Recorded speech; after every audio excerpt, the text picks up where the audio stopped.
que você sabe sobre o socialismo?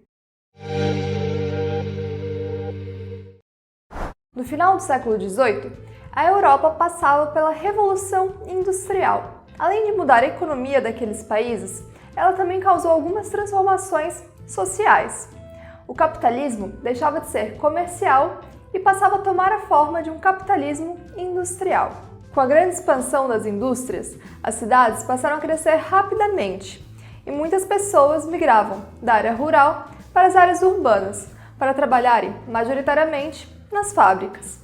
A sociedade, então, naquela época, ficou basicamente dividida entre dois grupos: o proletariado, ou seja, os trabalhadores, e a burguesia, que detinha a maior parte das riquezas provenientes da produção. Esse novo proletariado, os trabalhadores das fábricas, se encontravam sob duras condições de trabalho. Além das precárias condições de segurança no ambiente de trabalho, eles tinham salários baixos, não tinha nenhum meio legal para protegê-los das jornadas exaustivas que poderiam chegar até 16 horas de trabalho por dia, as crianças trabalhavam, os idosos não tinham direito à aposentadoria. Era uma situação muito complicada. Nesse contexto, alguns intelectuais da época começaram a pensar como poderiam melhorar as condições sociais. Foi aí que surgiu a teoria socialista. Os primeiros pensadores dessa corrente foram Saint-Simon, Charles Fourier e Robert Owen, posteriormente denominados socialistas utópicos. Depois de algum tempo, surgiu também o socialismo científico, a partir de Friedrich Engels e Karl Marx.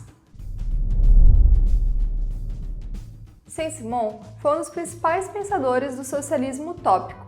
Ele era um crítico ao chamado tripé de dominação social, que consistia no clero, na nobreza e nos militares. Ao contrário de outros pensadores socialistas, ele não era a favor do fim da propriedade privada e nem defendia a revolução como meio de transformar a sociedade. Ele também defendia uma forte interferência do Estado na economia. Para ele, era importante que as classes mais ricas compreendessem que melhorar a qualidade de vida das classes mais pobres, por consequência, melhoraria também as suas qualidades de vida. Ele acreditava que as instituições sociais deveriam melhorar intelectual, física e moralmente as condições de vida das classes mais pobres. Tudo isso seria baseado no progresso científico e industrial. Já Charles Fourier propôs a criação de sociedades comunitárias independentes, ainda que dentro de um sistema capitalista maior. Essas comunidades viveriam isoladas do resto da sociedade, dependeriam do capital privado e não buscariam a igualdade absoluta, ou seja, teria alguma diferença de rendimento entre as pessoas, buscando eficiência industrial, mas essas diferenças de rendimento não seriam assim tão grandes quanto em uma sociedade capitalista normal. Ainda assim, Fourier nunca conseguiu colocar na prática a sua ideia. Robert Owen também idealizou a criação de comunidades independentes dentro de uma sociedade maior, assim como Fourier. Mas para Owen, a igualdade deveria ser absoluta. O único tipo de hierarquia que existiria dentro dessa comunidade seria baseada na idade, e a unidade de troca entre as pessoas seria a hora de trabalho. Também diferente de Fourier, Owen conseguiu colocar a sua ideia em prática. Nessas comunidades, os empregados ganhavam altos salários e trabalhavam menos horas do que nos outros lugares. Além disso, os trabalhadores também eram sustentados por Owen durante as crises econômicas e os seus sócios ganhavam uma parte menor dos rendimentos. A maior parte era aplicada em melhorias na própria sociedade. No entanto, as comunidades que Owen criou acabavam só funcionando com a sua supervisão. Com o tempo, as brigas internas entre seus sócios levaram à extinção delas.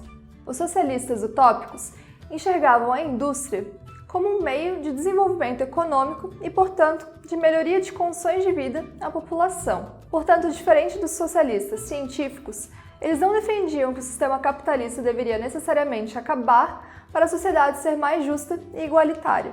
Marx criticou os teóricos do socialismo utópico ao afirmar que, apesar de terem idealizado uma sociedade mais justa e igualitária, eles não demonstraram os meios pelos quais efetivamente se chegaria até esse ponto. O socialismo científico foi criado no século XIX, pautada em uma análise histórica e científica do capitalismo. Seus principais nomes são Karl Marx e Friedrich Engels. Segundo esses autores, em todas as épocas históricas, a sociedade foi marcada por uma luta de classes, um antagonismo entre opressor e oprimido. No sistema capitalista, seriam os donos dos meios de produção e os assalariados, que contariam somente com a sua força de trabalho. O marxismo enxerga o proletariado, essa classe de trabalhadores, como a única classe social capaz de destruir essa forma de exploração presente na nossa sociedade. Isso se daria através da destruição do capitalismo. O proletariado chegaria ao poder através de uma revolução e, uma vez no poder, eliminaria todas as desigualdades e todas as classes sociais, e a sociedade seria mais igualitária. Quando isso acontecesse, poderia ocorrer a passagem do socialismo para o comunismo. Inclusive, nós já temos um vídeo sobre o comunismo aqui no canal, vou deixar aqui linkado para você ver. O socialismo científico defendia ainda a abolição da propriedade privada, que todas as formas de produção passassem a pertencer à sociedade e fossem controladas pelo Estado, e uma economia planificada, ou seja, planejada e controlada pelo Estado.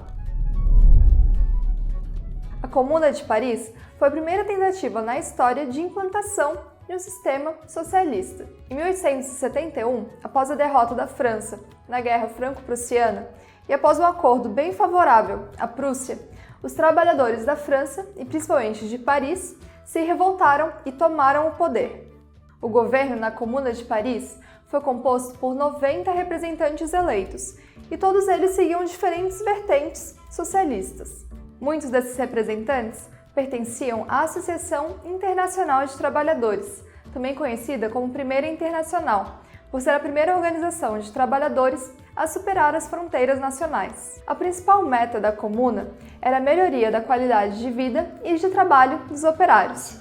Algumas das medidas tomadas foram a criação de um salário mínimo, a redução das horas de trabalho diárias, a declaração de igualdade entre homens e mulheres, o ensino gratuito para todos, a autogestão das fábricas e a instituição do Estado laico, ou seja, a separação entre a Igreja e o Estado. No entanto, essa experiência só durou 72 dias. Depois da instauração da Comuna de Paris, o movimento começou a se espalhar por todo o território da França. E então, o governo francês se juntou com seu antigo rival, a Prússia, para derrubar o movimento. Então, conseguiram derrubar a Comuna de Paris e o movimento como um todo no território. Mas foi somente no século XX que o regime foi adotado por um país inteiro. Em 1917, após uma revolução que tirou o regime czarista do poder, os bolcheviques chegaram ao poder na Rússia, liderados por Lenin. Então, eles implementaram algumas medidas socialistas, principalmente inspiradas no marxismo. O governo de Lenin enfrentou uma forte oposição de setores ligados ao antigo regime czarista, o que resultou em uma longa guerra civil no país. Ao final dessa guerra, a Rússia estava devastada, e o governo decidiu voltar atrás em alguns dos seus princípios socialistas mais radicais, e com a nova política econômica, passou a adotar novamente algumas formas de produção capitalistas. Já em 1922, sob o governo de Stalin, a Rússia se juntou a alguns outros países europeus para constituir oficialmente a União das Repúblicas Socialistas Soviéticas.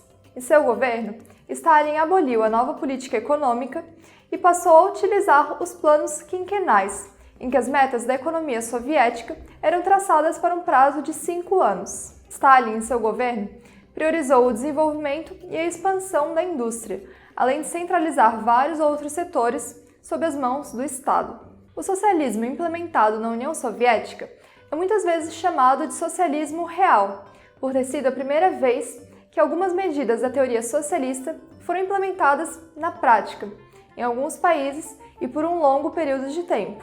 Bom, como nós hoje sabemos, a URSS chegou ao fim em 1991, após um longo período de Guerra Fria.